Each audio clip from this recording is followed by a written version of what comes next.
Om Nilambujasyamalakomalangam Sita Samaropitavamabhagam Panau Mahasayakacharu Chapam Namami Ramam Raghuvanshanatham.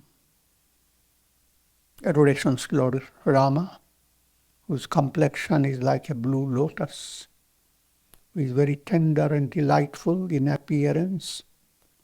Sita is seated on his left side and he is carrying a powerful bow and arrow in his hands. The mystical implications I have explained, and I'm getting into the Balakanda, Doha number 18. The glory of divine name. Saint Tulsidas Ji is still in the early stage of composing the Ramayana. But even this early stage, which is like a prologue, could be an epilogue as well. Gira arat jala bichi sam kahiyat bhinna na bhinna bandau sita ramapad jinahi parama priyakhin. The glory of divine name. When we turn to japa or any mantra, it has two aspects. Vani is speech, the way you utter it, pronounce it, and the way you understand the meaning. Vani and arth. Another word for Vani in Sanskrit is gira. Gira arth, what you say and what you understand. Two aspects of mantra. Each has its own effect. Both are highly potent because at a deeper level, both are one and the same. Just like there is no difference between a lake and a wave in that lake. The wave and water, both are one and the same. While describing, they are two things different. You're calling the whole ocean. Or you are talking about just a wave, implying that when you repeat your mantra, your mental understanding enhances the value of your mantra. But repeating the mantra verbally and having a mental correspondence to your verbal statement, you have to understand, though they are one and the same eventually, yet there are differences. You may go on repeating the mantra without any understanding. The mantra will give you good result, but the result will be much more profound if you are doing the mantra along with understanding. Again, understanding itself is an abstract term. How much do you understand? That would depend upon how evolved you are.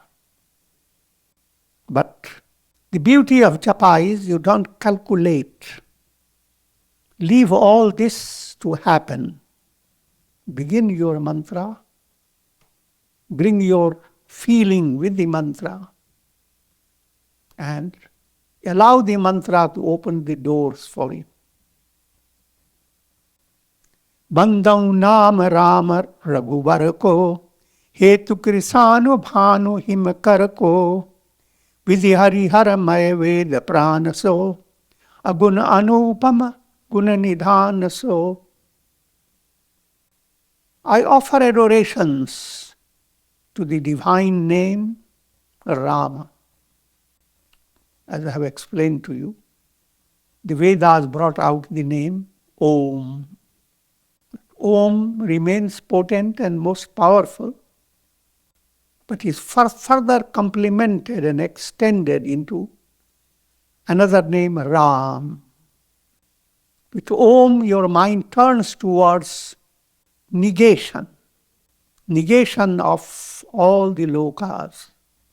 The whole world system, universe is Maya. And Om points to that where the waking, dream, sleep are transcended. And you enter into the fourth, the transcendent state. Ram has the same purpose, but directs your mind to Sagun Sakar. It turns your mind to the story of Rama, where he was born, his brothers, and the type of life he lived. An entire life of his is a tremendous drama of this, the spiritual potency in human being. That's Rama. And intellect in human being has the potentiality of Vivek. Vivek means discriminative, intuitive awareness. So how can the soul join with Sita, join with intellect? And that is the basic fabric of Ramayana story. That's implied in the mantra Ram. 3 factors are implied when you repeat Ram. R is Manipur chakra at the navel, those who study Kundalini Yoga. There are 3 knots of the heart. One knot is at the navel center. And fire is the presiding deity of that. Karma Yoga responds to navel center by practicing Karma Yoga, turning karma into a spiritual process. The Kundalini is allowed to move, pierce through Manipur chakra and go to the higher plane. Just one letter, R, holds the formula of this whole process. It's the root letter symbolized by fire. Ram, A term, is the root letter of the heart.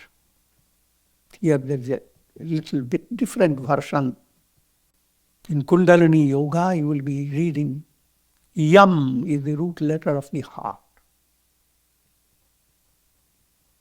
Yum, yummy.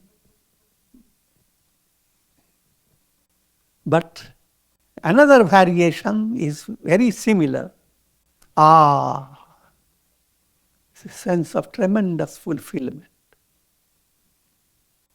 And here that term is presided by Sun God. Because when your heart opens, you are moving towards the northern path, the path leading to full enlightenment. So R, A, and the next letter is M, Ma, Ra, A, Ma, Ram. Ma is symbolic of moon, but not the geographical moon. Geographical moon doesn't have its own freedom. It is illumined by the sun. This mystical moon is bliss absolute. So all these are implied in one word, Ram. Implied is your Manipur chakra at the navel center. Anahat chakra at your heart center. Agnya chakra at your between the eyebrows. And fire, sun, and moon. These deities are the presiding deities of these 3 centers. Another angle, Ram implies Brahma, Vishnu, and Shiva. R relates to Brahma, the creator. So the creator is involved in constant action, karma.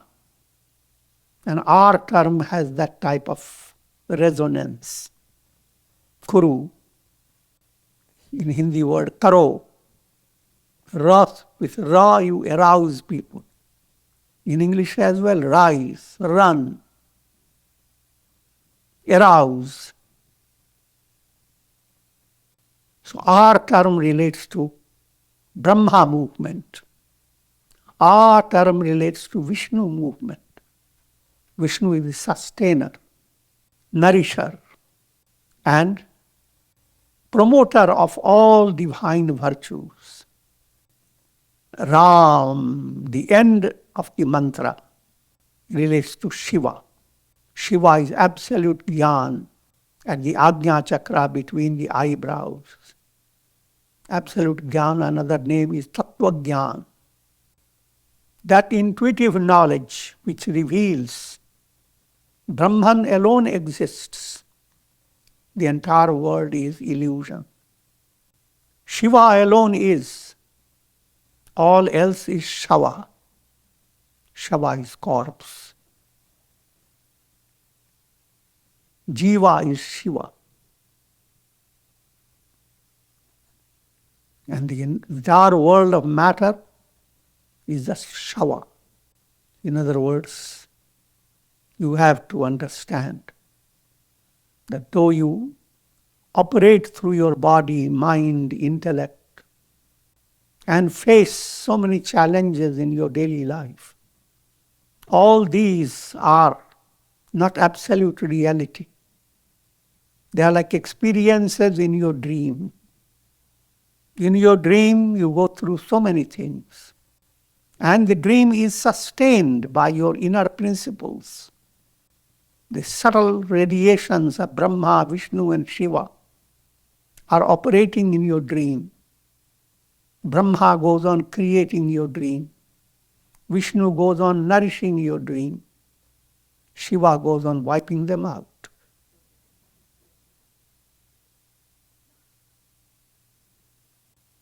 And the same continues in your waking state. Brahma goes on improving your working situations, your attitude to action, and your state of being in karmic bondage. What type of karma should it be with you? Vishnu goes on promoting Davi Sampat. Vishnu said, Alankara Priya Vishnu. Vishnu likes ornaments. He decks you with beautiful things. Virtuous qualities are like beautiful blossoms, flowers. And Vishnu is the giver of that. And Shiva, on the other hand, Abhishek Priya Shiva. Shiva likes drip of water on the Shivalinga, symbolic of realizing all this is Brahman. And that Brahmakara Vritti, all is Brahman, goes on continuously flowing to adore the very head of Shiva. All allegorical. In simple terms, Rama mantra is inspiring you to practice integral yoga. The Brahma aspect of Ram mantra is arousing the spirit of action. Vishnu aspect is arousing devotion and meditation. Sanskrit word is upasana. And Shiva aspect is arousing tattva jnana, the knowledge of the self. Also understand that everyone should view your Ishta mantra having the same power as I am describing about Rama. Every mantra is mantra drawing your soul to the absolute Brahman with different Vijaksharas, with different root letters. But once you have chosen a particular mantra, that should be your highlight. For Tulsidasa's mantra is Ram. Another point should be understood These mantras don't contradict each other. They have become supplementary and complementary. If you are doing Shiva mantra, Om Trayambakam Yajamahe, and with next breath doing Shri Ram, Jai Ram, Jai Jai Ram, you are supplementing and complementing. Shiva is pleased, Rama is pleased. But when it comes to the matter of having deep involvement, then you choose one particular, Ram, Ram, or Krishna, Krishna. But throughout the Ramayana, it is the Ram mantra that will be given the highlight. Mahamantra jo is chapat garmahesu, kasi mukuti hetu upadesu, mahima jasu jana ganarau, prathama pujiyat nama prabhau. It is Ram mantra, called Maha Mantra because to Lord Shiva it is the greatest mantra. This also is allegorical. Shiva himself is one of the three aspects of Brahman. Brahma the creator, Vishnu the sustainer, Shiva the destroyer. Playing these roles, there is only one God, Brahman. But bringing down the teachings in a very allegorical level, allegorical stories, all these can easily enter your mind. But mathematical representation of the mantras and the philosophy, that enters your intellect, but doesn't captivate your mind. You can study Vedanta, for example, and it will take just a day or two. How many sheets? There are 5 sheets. How many bodies? There are 3 bodies. How many knots? There are 3 knots. And when you attain liberation, what happens? You become Satchidananda, existence, knowledge, bliss, absolute. Brahman alone exists. This whole world is Maya.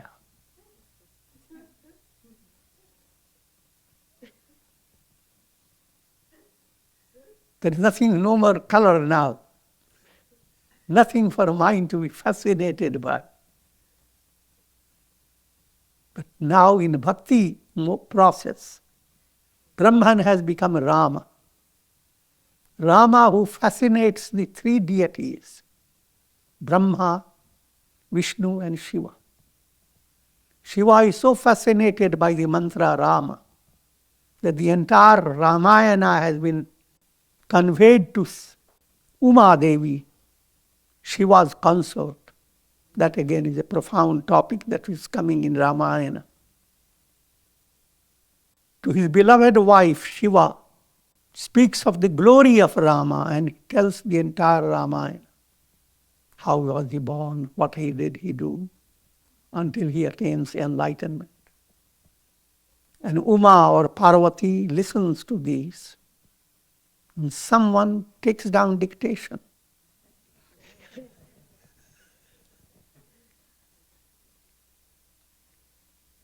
Among someone who did, Tulsidas. He relates the whole story as a dialogue between Shiva and Uma, between Yajnavalkya and Bharadwaja, between himself and saints. These points will come in Ramayana. So it's always a form of a dialogue. Gurus and aspirants who are in different levels of evolution. The same Ramayana, one guru is teaching the disciple in one way. Another guru is teaching with slight different color. And all of them together is the Ramayana.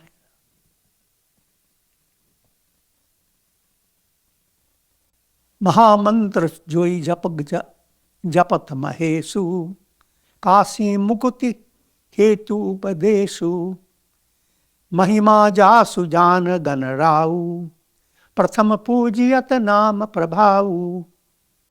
So that Rama mantra is constantly practiced, the japa of that mantra.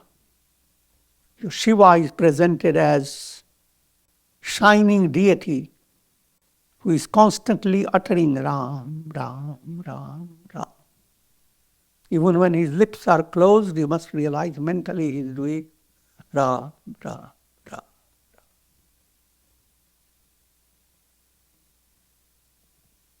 Those people who are devotees of Shiva and they end their life in Benares, Kashi. Kashi is the pilgrimage center. Just like scriptures have been made to elevate human mind, sages have pointed out sections of the country like pages of scriptures. So if you went to Balakanda, you have some experience. Ayodhya Kanda, you have another set of experience. Kiskindha Kanda, another set of experience. Similarly, if you went to Ganges, Rishikesh, you have one set of experience. You went to Banaras, you have another set of experience. You went to Haridwar, you have another set of experience. Stories of deities, gods, and how they have fought against the demoniac forces and the miraculous grace they have offered to devotees. Those things are written in the bricks of the temples of those great pilgrimage centers. I'm using allegorical language. The idea is sages wanted. Everyone has that urge to see nature, to go from place to place.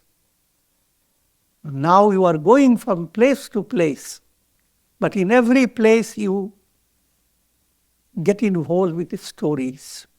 What happened here? How did a particular devotee receive divine grace? I have extended my teaching. I'm just pointing out similarly, through literature, the glory of God is presented by sages. So Upanishads use literature to highlight all the different points that lead you to liberation. But the most highlighted point in Upanishad is Tattva Gyan, knowledge of the self, Jnana Yoga. In Ramayana, and there are other Puranas, such as Bhagavad Puran, and there are others as well, the sages felt the need of inspiring people to practice bhakti, love of God. So much so, they viewed bhakti as, the statement is, Mukti Bhakti Ki Dasi. Mukti, which is liberation, the highest goal, is only a maid servant of bhakti, devotion to God. In other words, if you have devotion to God, don't worry about liberation. Liberation will come just like a servant comes to the master. In brief, Benares, another name for Benares is Kashi. That's from old time, sacred place. All the Orthodox Hindus, they aspire to end their life in Benares, because it is believed that whoever dies receives Lord Shiva's blessings. And his blessing is, he whispers the name of Rama in your ears. Don't take it very literally. He awakens love of Ram. And as such, dying in Kashi, you are secure to go through a very profound spiritual evolution. The actual statement, you attain liberation. Whoever dies in Kashi attains mukti. That's a popular statement and popular belief. Mahima jasu jan dhan rao, pratham pujiyat naam prabhau. And the glory of Ram Naam is well known by Lord Ganesha. It is because of his knowledge of Rama that he is the first worshipped God. Again, the scriptures have created a story that there were so many gods, and one stage there was a need of choosing one God who should be worshipped first. Otherwise, people had conflict in their mind. Some put Vishnu in the door of the gateway of the temple, another Krishna, another Rama, another this, another that. So every temple has somebody else and doesn't give too much coordination and harmony among temples. The story is that Shiva proposed that let these gods go through the world process, rather go through the universe and circle around the universe and come, that's the competition. Go in your vehicles, use your fastest speed. And whoever concludes his circling around and touches Shiva, among those who touch, whoever has touched him first, he has succeeded in the competition. He will be the first worshipped God. All gods had their own pride, and they took their different vehicles and went on soaring through the vastness of the universe and used all their divine power in their movement. But while all of them went on different vehicles, Lord Ganesha's vehicle is a mouse.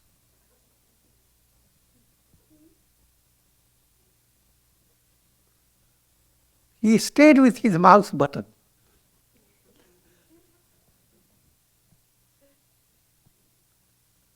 And exercising his profound wisdom, he circled around Lord Shiva, who was seated in deep samadhi. Having circled around him, you came to his lotus feet with folded hands. Shiva opened his eyes and said, "Why didn't you go out with the competition?" Ganesha says, "I'm not a Dalvit. Entire universe is within you.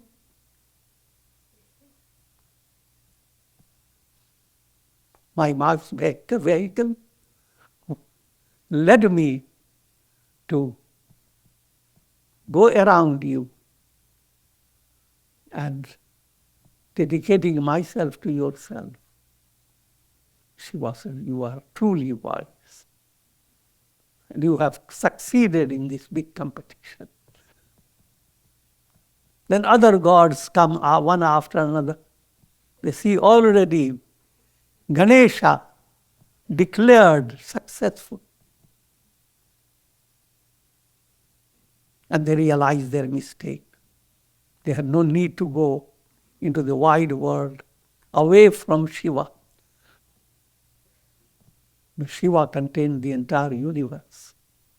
Circled around Shiva and circled around the entire universe. See, all these subtle points are involved in these spiritual stories. So you must realize these stories are not simple stories. And as stories, you remember them, you tell your children, and they are joyous to recite the story, joyous to listen to them. And gradually the meaning behind the story enters your intellect. But even before, there are many moral lessons are learned from those stories. So that's the point relating to Ganesha. All Hindu temples, the first worshipped God is Ganesha. Jana adi kavinam pratapu, bhayav shuddha kari ulta japu, sahasanam samasuni Sivabani, Japi Jai Piya Sangha Bhavani. Adi Kavi, the first poet, that's the literal meaning Adi Kavi, the greatest poetic works in India. Ramayana of Valmiki, and Yoga Vasishtha of Valmiki. Valmiki is the writer of Rama, the story, as well as the teachings that Vasishtha gave to Rama. The teachings that Vasishtha gave to Rama, that's whole volume is known as Yoga Vasishtha. And imagine the type of inspiration and the majesty of feeling and the poetic ability. There is nowhere in the world you can match with the depth and profundity of these. But these are profound writings, and they are not popular like Shakespeare's teachings. But from a very objective point of view, they contain all the beauty of Shakespeare and all the depth of the Bible and all the inspiration of other religions. Put them all together, and you have writings like Ramayana, writings like, I'm first talking about Ramayana of Valmiki, then Ramayana of Tulsidas, which has its own special presentation. Now, the popular story of Valmiki lived a life of a robber, very ugly life. And he had his wife and some children, and he was kind of a hunter, hunting animals, but gradually started hunting human beings as well. And snatching their wealth. But he had a backing of good karmas. As a result, Narada passed that way, sage Narada. Narada always moves with a veena in his hand. And Valmiki, whose actual name Purana gives as Ratnakar. Ratna means jewels, Akar, collector. He was a collector of jewels, gold, oil, and silver, and all costly things. Ratnakar caught hold of Narada and snatched his veena from his hands. And Narada, and he was just thinking what to do with Narada. In brief, he wanted to kill him. And Narada asked, why are you doing all this negative karma? Do you know the fruit of karma will be painful? He said, I'm doing it not all for myself. I'm selfless. I'm doing it for my wife, for my children. And how else can I maintain them in a comfortable way? He said, but do you really know that they want to share your negative karmas? In other words, whoever enjoys your action, That means you rob someone, bring money. The fruit of that karma belongs to you, not to your family members. They don't know in what manner have you grabbed the wealth. That choice was yours. He said, those family members, you don't know, they love me very much. Narada said, you ask them that as a result of your karma, you will be visiting hell. Will they also join with you? And he goes and he asks his wife. His wife says, I didn't marry you to go to hell.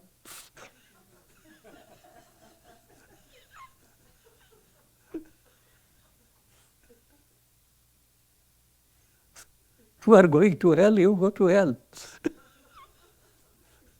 I'm not responsible for what you do.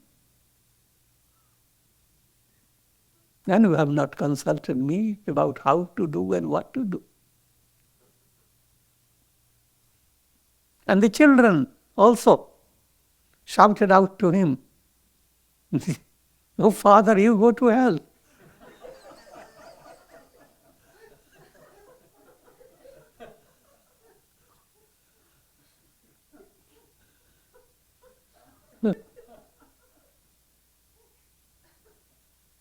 Ratnakar, that was his name at that time, he suddenly became aware of the immense negative karmas he had done based on ignorance.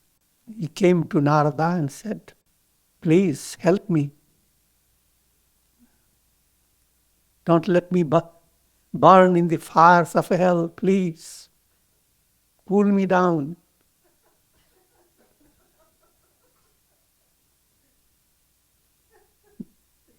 Narada said, I will tell you a mantra and recite the mantra.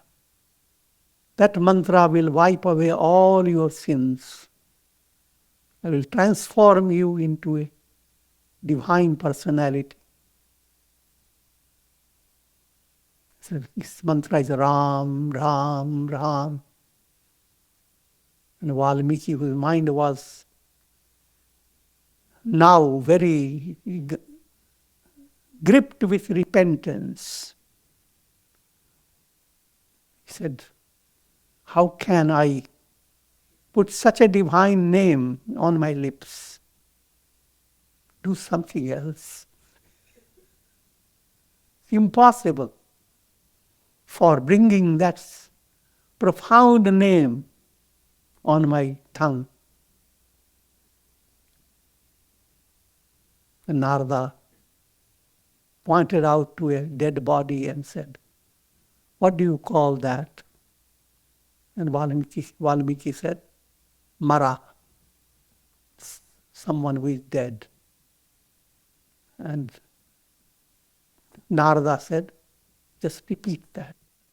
Mara, Mara, Mara, Mara, Mara.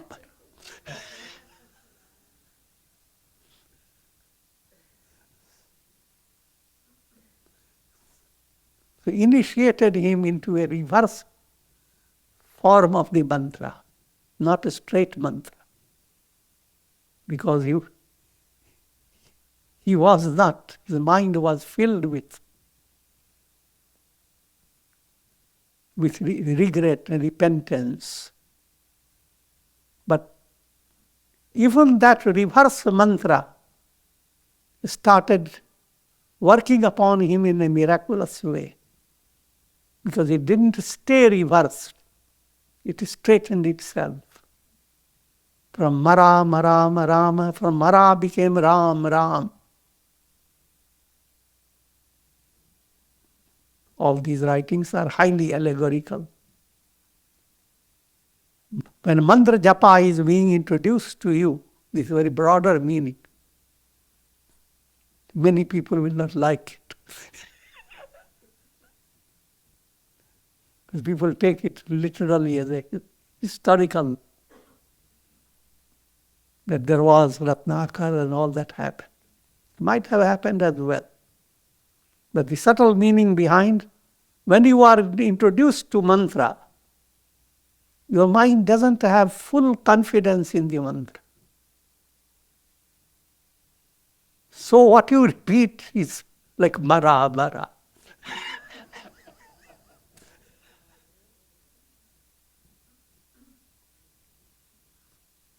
But you are tricked. Mantra has its vibrations. It begins to purify your nadi channels, the channels through which Kundalini flows. It creates a mystical impact on your mind. And so, we say, mantra is introduced to you, and as you go on reciting it, mantra chaitanya is awakened. Mantra becomes a dynamic force. So it was in the beginning ulta mantra. Later gets straightened. Sasanam sam suni sivabani, japi jai piya sanga bhavani. And Parvati Devi, Shiva's consort, learned from Shiva. The topic came about reciting the 1,000 names of God. And Shiva proposed that there's only one mantra I will tell you, which equals all the 1,000 names. And Uma Bhavani said, please, what a relief.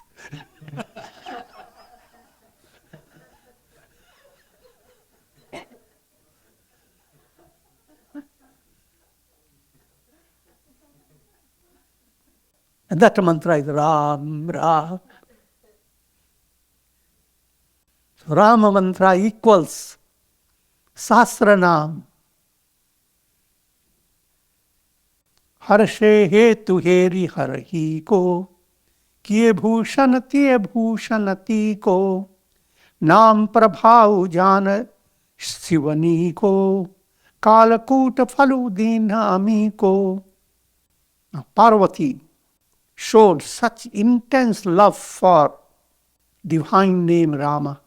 And that, seeing this, Shiva began to adore Uma, Parvati, as the crest jewel among all women of the universe, and made her his own crest jewel. All these are allegorical terms. Shiva knows the power of mantra. The statement implies God alone, who is omniscient, can explain all the power. There is no human mind that can exactly tell you how the mantra operates. It was because of the power of mantra that Lord Shiva drank poison, and poison turned out to be nectar. That relates to the story of churning of the ocean. From advanced point of view, ocean is mind. And when you enter into practice of concentration meditation, the mind is being churned. As you churn your mind, first impurities begin to come out. But those impurities could obstruct your sadhana. But if you have practiced japa, Shiva in you drinks the poison.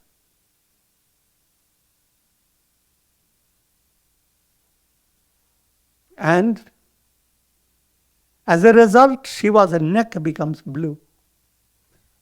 All these are stories. In other words, by repeating the divine name and by developing devotion to God, all the sins are washed away, because that God has already sucked up all the sins.